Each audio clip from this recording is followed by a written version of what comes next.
that vacations don't heal. And it often comes from one source: living too long as a version of yourself that is not fully true. Some of the deepest battles we face are not against people, not against circumstances, not even against obvious opposition.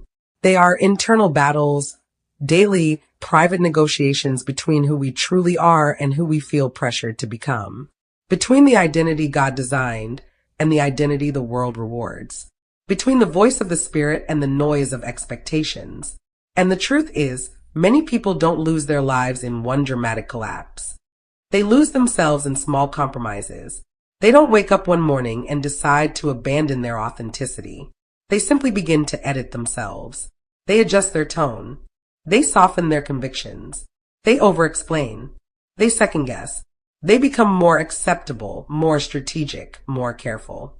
And gradually they grow skilled at being impressive, yet unfamiliar with being free. You can function like that for years. You can be productive. You can be dependable. You can achieve. You can even be admired. But deep inside, something starts to dim. Your voice becomes quieter. Your instincts become blurred. Your passion becomes cautious. You begin to move through life performing competence while privately carrying a tension you can't quite name. And what makes this so painful is that God did not design you to be a polished imitation. He did not create you to be an edited copy of what is already celebrated. God is not interested in mass production. He forms individuals with precision. He weaves calling into personality. He places gifts inside your nature. He allows certain trials not to destroy you, but to shape you. Even your sensitivities, even your scars, even your story, these are not random details.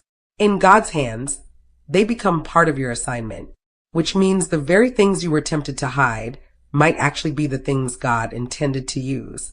The things you were trained to minimize might actually be the things that carry your authority. The qualities that don't fit neatly into other people's templates might be the exact evidence that you were never meant to live by their templates in the first place. But here's the problem. We live in a world that constantly rewards performance.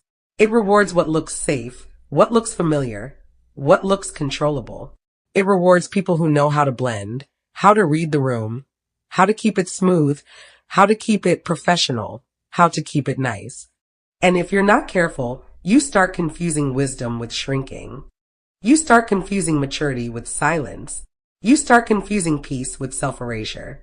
And then, sooner or later, life brings a moment that exposes everything.